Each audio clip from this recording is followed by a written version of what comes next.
Hello दोस्तों, राजा GS research centre में आपका स्वागत है। तो दोस्तों, 67वीं BPSC PT super fast course भारतीय इतिहास का आज मेरा दूसरा दिन है। कैवा दिन है दोस्तों?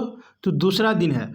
जो मैंने कल आपको पढ़ाया था वो हड़प्पा सभ्यता की महानगर की विशेषता मैंने आपको पढ़ा दिया। हड़प्पा कालीन के महानगर की विशेषता, वैदिक संस्कृति के मुख्य बिंदु, यहाँ तक मैंने आपको करा दिया हूँ। तो दोस्तों, वैदिक के मुख्य बिंदु यहाँ तक आपको मैंने कल वैदिक संस्कृति के मुख्य बिंदु यहाँ तक मैंने करा दिया हूँ। आज मेरा अगला टॉपिक होगा बौद्ध धर्म और जैन धर्म।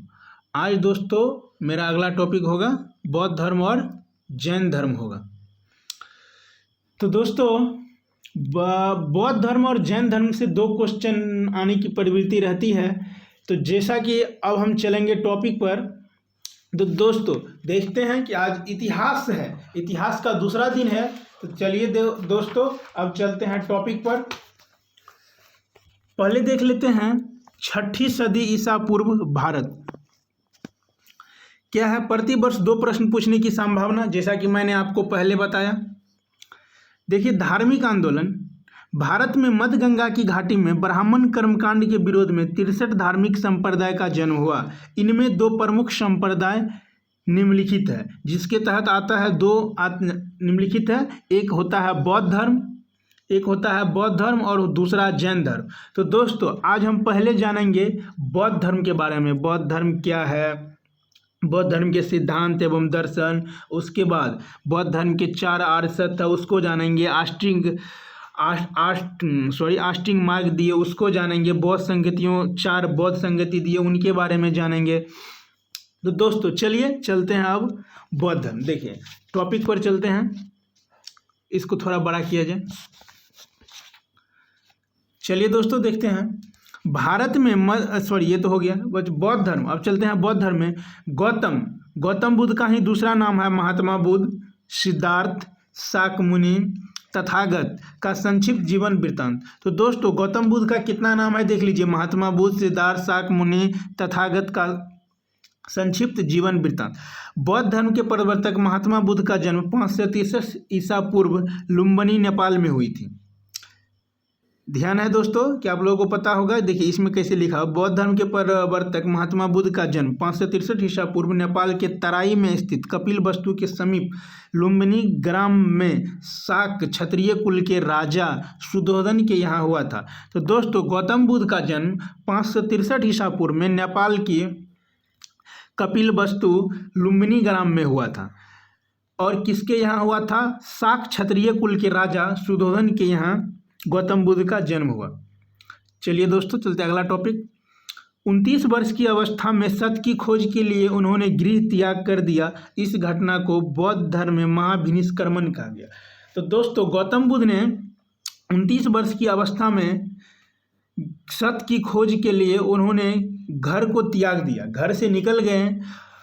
इस घटना में बौद्ध धर्म को महाभिनिष्क्रमण कहा गया। चलिए अगला।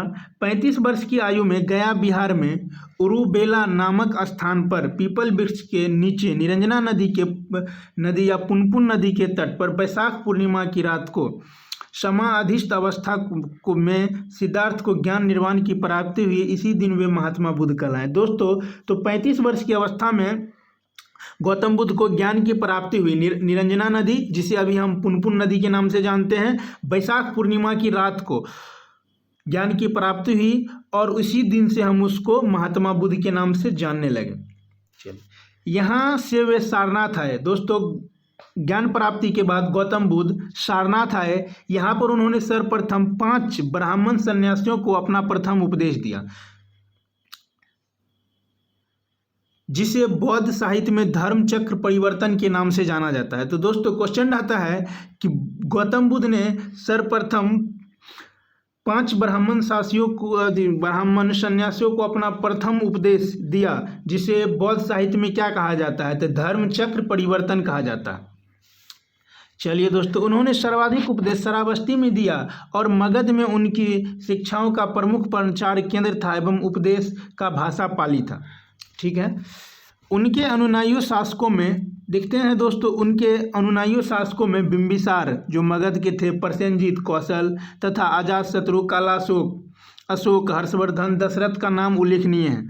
बौद्ध धर्म का संरक्षण देने वाला अंतिम वंश पाल वंश बंगाल था। तो दोस्तों, बौद्ध धर्म को अंतिम राजा जिसने संरक्षण दिया था वो पाल वंश का अंतिम शासक था। उपाली व आनंद का नाम प्रमुख शिष्य के रूप से उल्लेखनीय है। दोस्तों, उपाली व आनंद का नाम प्रमुख शिष्य के रूप में उल्लेखनीय है। तो दोस्तों, यहाँ भी ध्यान रखना है कि गौतम बुद्ध को अंतिम संरक्षण देने वाला वंश कौन सा वंश था? तो पाल वंश था।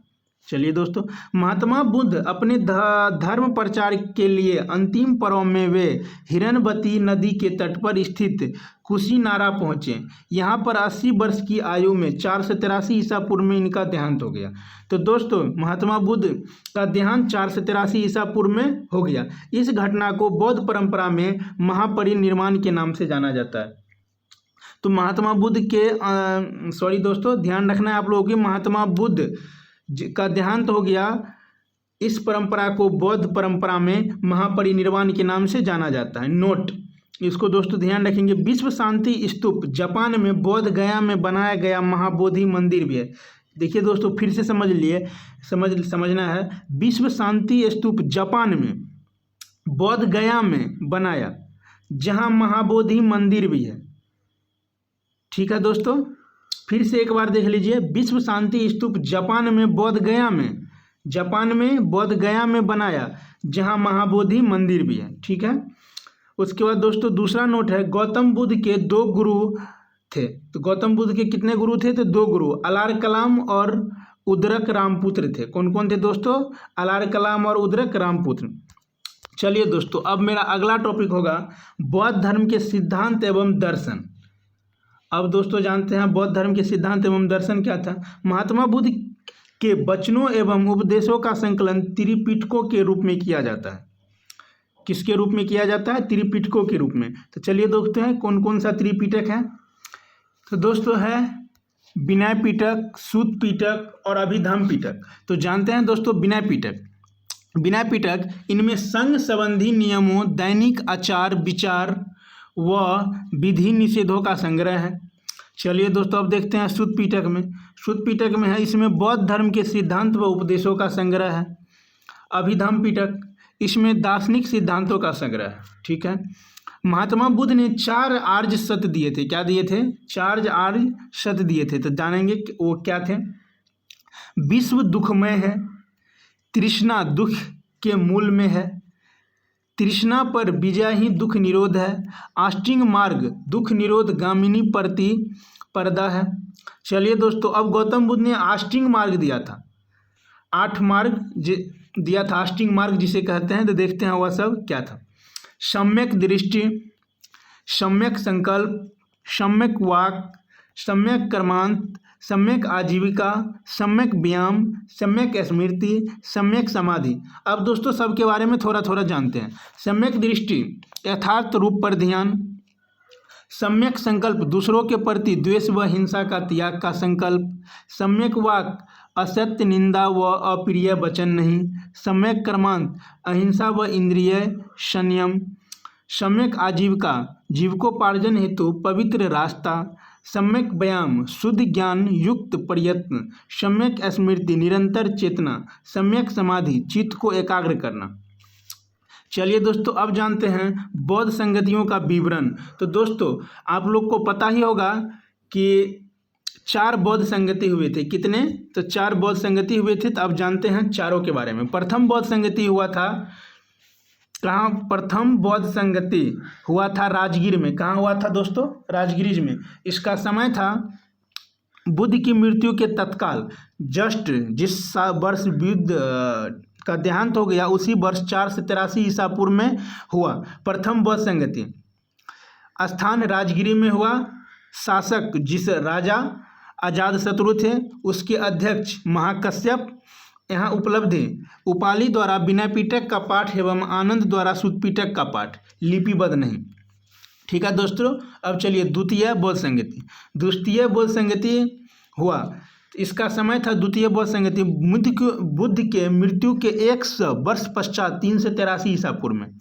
द्वितीय बौद्ध संगति कब हुआ था दोस्तों? तो बुद्ध के मृत्यु के 100 वर्ष पश्चात, यानी उसके मरने के 100 वर्ष बाद हुआ था द्वितीय बौद्ध संगति। कहाँ हुआ था दोस्तों? तो वैशाली में हुआ था। उस समय वहाँ का राजा या शासक कौन था? कालाशोक था। अध्यक्ष सर्वकामी या थेरियस। उपलब्धि स्थिरवादी, थेरवादी एवं महासांगिक में विभाजन। ठीक है दोस्तों, चलिए अब देखते हैं तीसरा बौद्ध संगति। तीसरा बौद्ध संगति हुआ था लगभग 4वीं शताब्दी में। कब हुआ था दोस्तों? तो लगभग 4वीं शताब्दी में। इसका ईस्वी 250 या 51, इसको दोस्तों कहीं कहीं 250 भी है, 251 भी है। तो दोस्तों आप लोगों को जब भी ऑप्शन में रहेगा तो एक ही रहेगा, या तो 250 रहेगा या 251 रहेगा। तो आप लोगों को इसको ध्यान रखना है कि दोनों, कहीं कहीं जगह दोनों रहता है, सॉरी दूसरे किताब में कहीं 50 है तो कहीं 51 है। तो आप लोगों को ध्यान रखना है कि आपके एग्जाम में एक ही रहेगा, 50 या 51। तो तृतीय बौद्ध संगति का हुआ था लगभग 4वीं शताब्दी ईसा पूर्व में 250 या 51 ईस्वी में। कितना में दोस्तों? तो 250 और 51 में। ठीक है दोस्तों, चलिए हुआ था कहाँ? पाटलिपुत्र में। कहाँ हुआ था दोस्त? पाटलिपुत्र, जहाँ पटना। उस समय के शासक थे, वहाँ का शासक महान अशोक।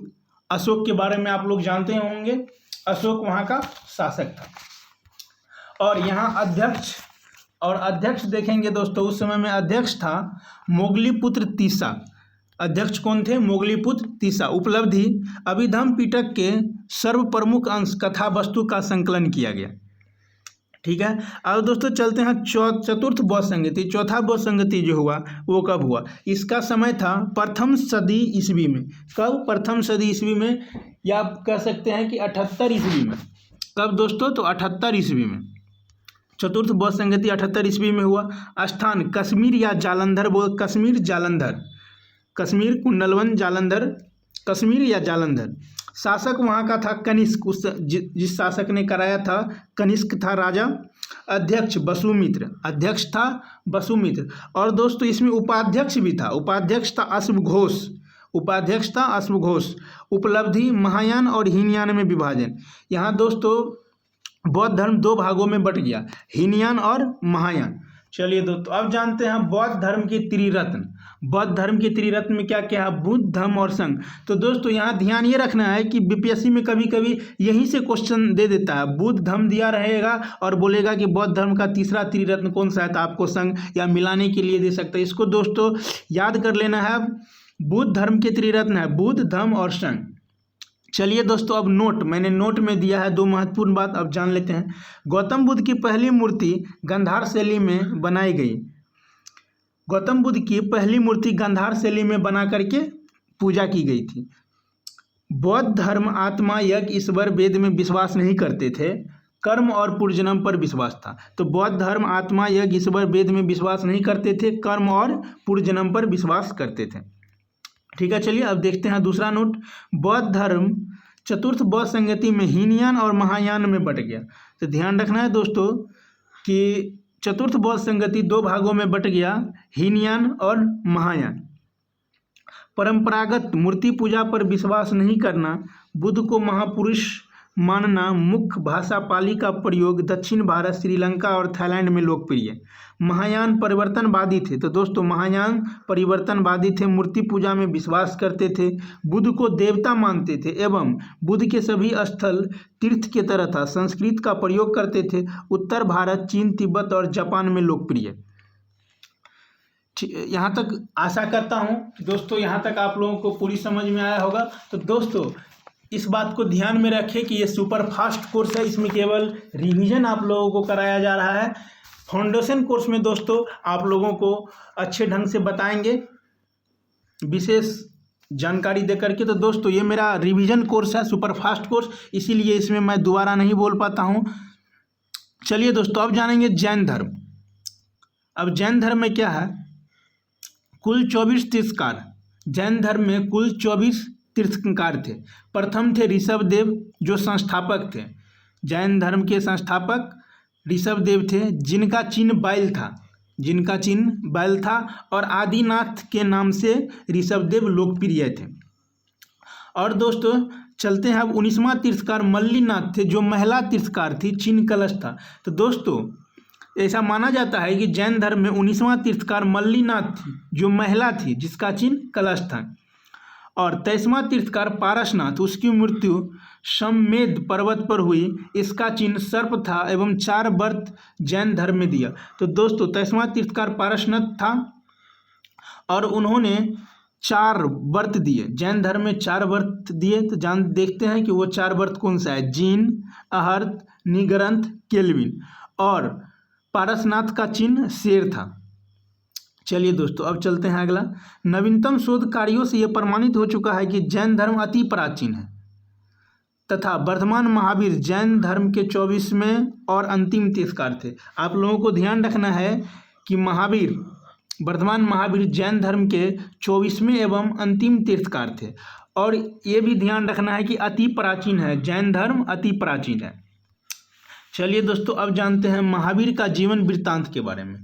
महावीर स्वामी का जन्म वैशाली के निकट कुंडल ग्राम बज्जी संघ का गणतंत्र ईसा पूर्व 6ठी सदी में विश्व का प्रथम गणतंत्र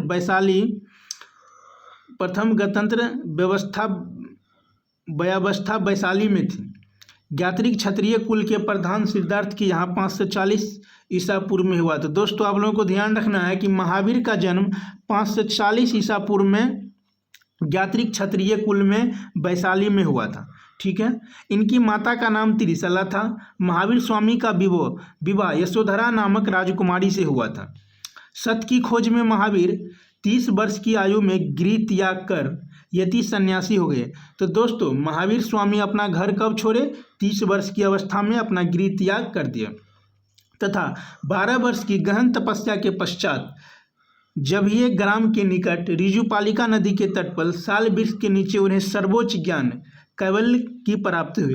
तो दोस्तों 12 वर्ष के गहन तपस्या के बाद महावीर स्वामी को साल वृक्ष के नीचे ऋजुपालिका नदी के किनारे कैवल्य ज्ञान की प्राप्ति हुई। इंद्रियों को जीतने के कारण वे जिन और महावीर कहलाए। तो दोस्तों इंद्रियों को जीतने के कारण जिन और महावीर कहलाए। चलिए दोस्तों अब देखते हैं अगला। महावीर ने अपना पहला उपदेश अर्धमघी या प्राकृत में अपने 11 शिष्यों को विप्लाचल पहाड़ी पर दिया। ध्यान रखना है दोस्तों कि महावीर ने अपना पहला उपदेश अर्धमघी या प्राकृत अपने 11 शिष्यों को विप्लाचल पहाड़ी पर दिया। जैन तीर्थकारों के कैवल्य ज्ञान और उनके उपदेशों व सिद्धांतों का संग्रह 12 आगम ग्रंथों में है। जैन धर्म ईश्वर को सृष्टि के रचयिता एवं पालनकर्ता के रूप में स्वीकार नहीं करता है, इसको ध्यान रखेंगे। जैन धर्म कर्म को प्रधानता देता है। जैन धर्म किसको प्रधानता देता है? कर्म को प्रधानता देता है।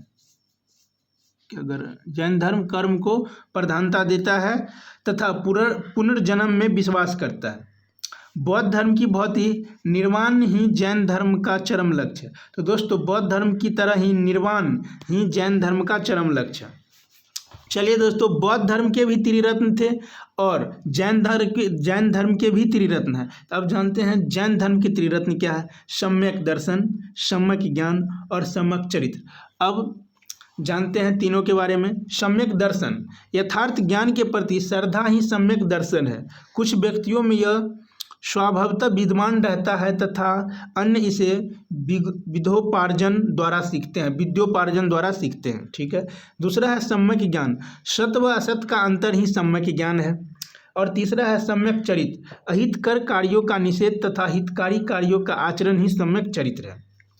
चलिए जैन दर्शन का अनाक्तावाद या सप्तभंगी या सियादवाद कहते हैं। जैन धर्म का अनाक्तावाद या सप्तभंगी या सियादवाद कहते हैं। और जैन धर्म में 5 महाव्रत दिए गए हैं। देखते हैं पंच महाव्रत के लिए 5 महाव्रत प्रतिपादित किए गए हैं। पहला है अहिंसा महाव्रत, दूसरा सत्य महाव्रत, तीसरा, चलिए दोस्तों अब चलते हैं तीसरा है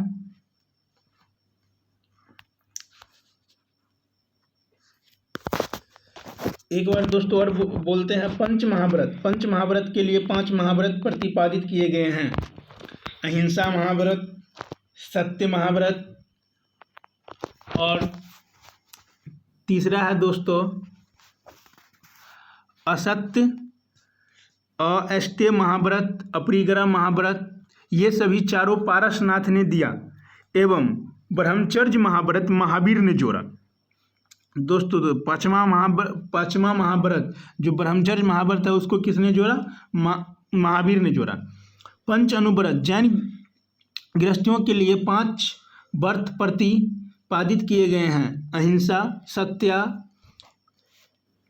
अस्तेय, परिग्रह, ब्रह्मचर्य। उपरोक्त गृहस्थ व्रतों की कठोरता बहुत कम कर दी गई है, इसलिए इन्हें अनुव्रत की संज्ञा दी गई। जैन धार्मिक ग्रंथों को 6 श्रेणियों द्वादश अंग, उपांग, 10 परिकीर्ण, षष्ठ देश शूद्र, 4 मूल सूत्र विविध धार्मिक ग्रंथों में विभाजित किया गया है। इनमें अंग और उपांग अधिक महत्वपूर्ण है। ध्यान रखना है दोस्तों, जैन धर्म में अंग और उपांग बहुत ही महत्वपूर्ण है। 2 जैन संगति हुई दोस्तों, जैसे बौद्ध संगति 4 हुई है वैसे जैन संगति 2 हुआ है। पहला पाटलिपुत्र में हुआ है 322 ईसा पूर्व में, चंद्रगुप्त मौर्य के समय में। तो दोस्तों पहला जैन संगति हुआ है पाटलिपुत्र में 322 ईसा पूर्व में, चंद्रगुप्त मौर्य के समय में। अध्यक्ष स्थूलभद्र था। कौन था? स्थूलभद्र। जैन धर्म 2 भागों में बट गया। तो दोस्तों यहाँ पर जैन धर्म 2 भागों में बट गया, श्वेतांबर और दिगंबर और श्वेतांबर।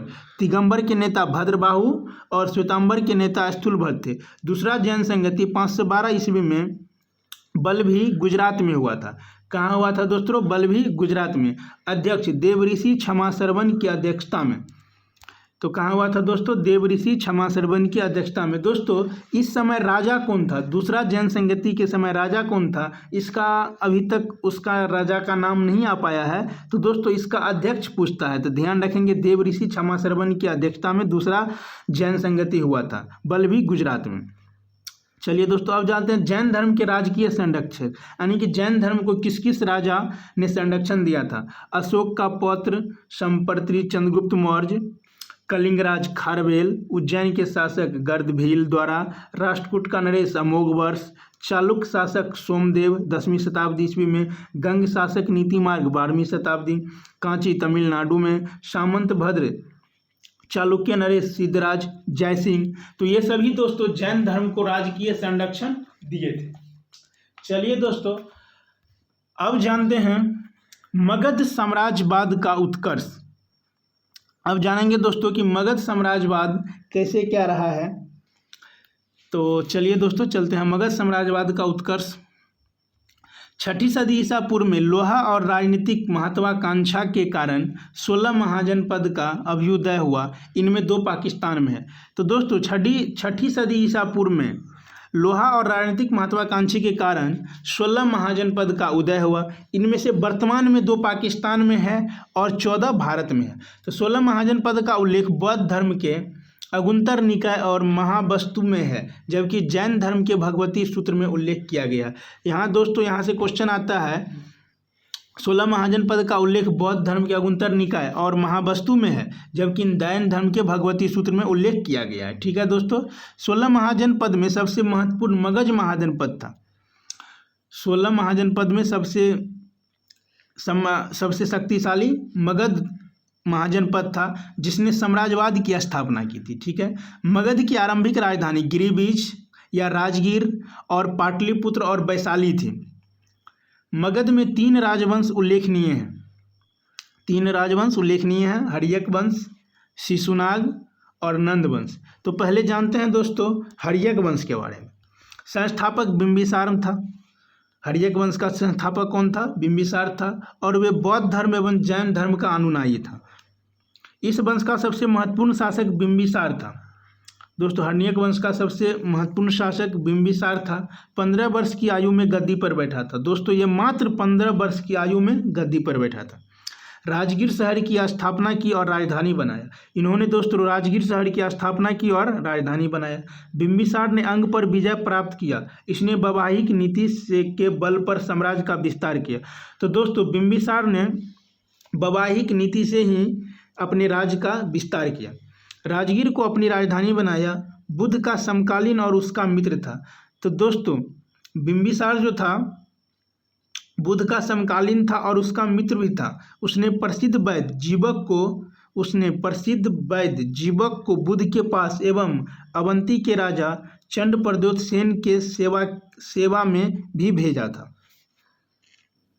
चलिए दोस्तों, अब अगला, हर्नियक वंश का बिंबिसार के उपरांत अजातशत्रु गद्दी पर बैठा जो प्रीतिहंता था। यह हर्यक वंश में बिंबिसार के बाद, तो दोस्तों बिंबिसार का पुत्र था अजातशत्रु, जिन्होंने अजातशत्रु अपने पिता की हत्या कर गद्दी पर बैठा जो प्रीतिहंता कहलाया। यह कुनिक के नाम से भी जाना गया। उल्लेखनीय है कि बिंबिसार श्रेणिक नाम से जाना गया। तो दोस्तों अजातशत्रु कुनिक के नाम से जाना गया और उल्लेखनीय है कि बिंबिसार श्रेणिक नाम से जाना गया।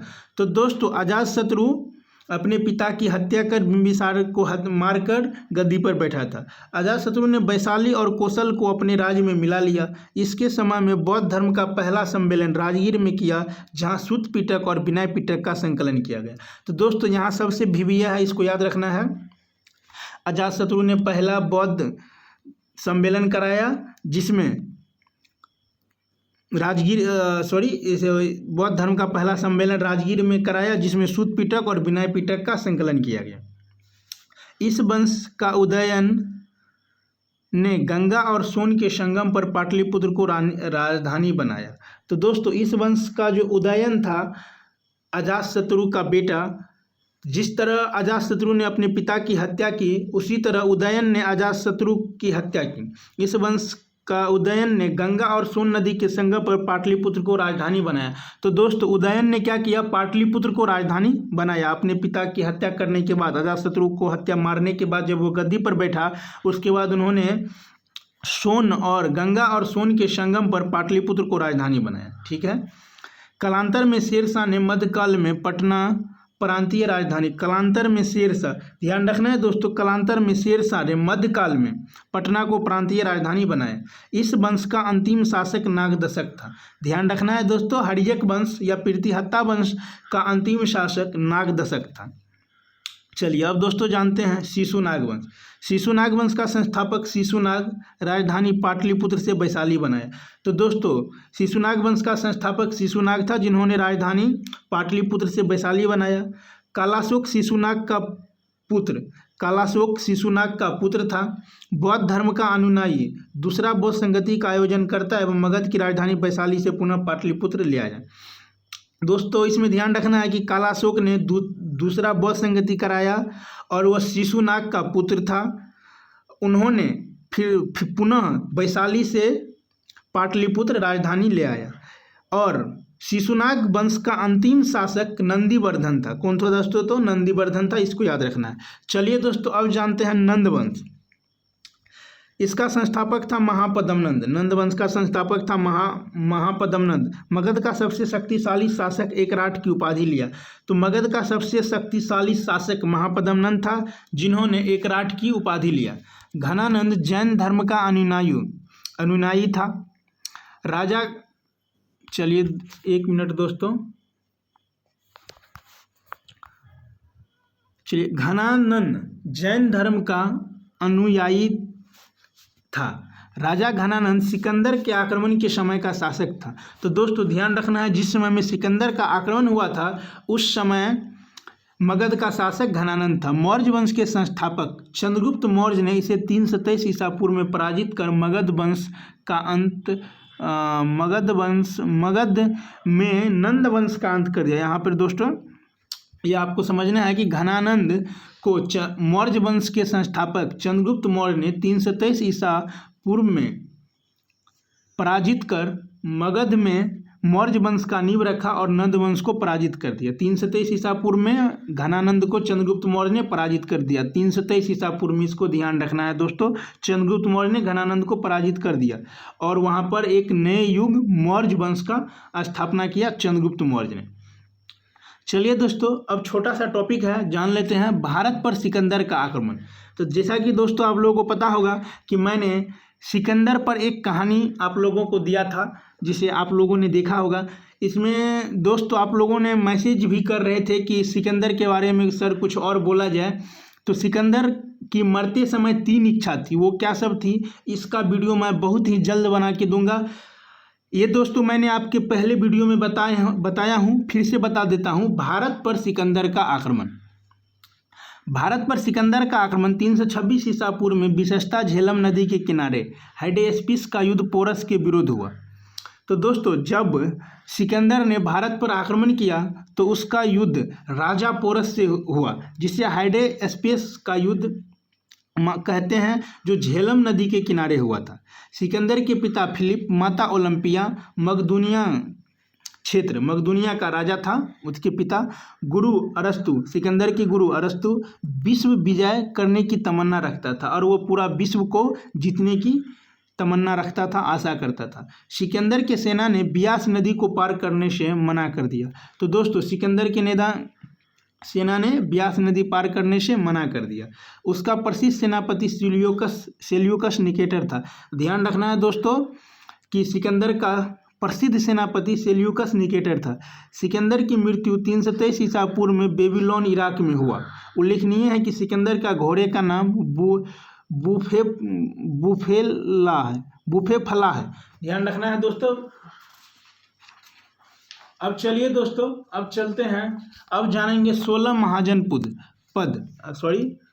महाजनपद के बारे में अब जानेंगे।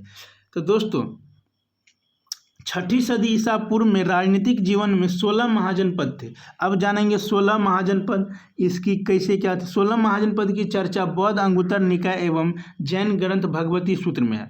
तो दोस्तों 16 महाजनपद की जो चर्चा है बौद्ध अंगुत्तर निकाय और जैन ग्रंथ भगवती सूत्र में है।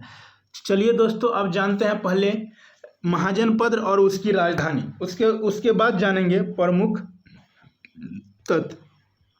तो दोस्तों महाजनपद गंधार की राजधानी थी तक्षशिला, जो वर्तमान में पाकिस्तान और अफगानिस्तान में है। कंबोज, हाटक इसकी राजधानी थी, हाटक जो वर्तमान में पाकिस्तान में है।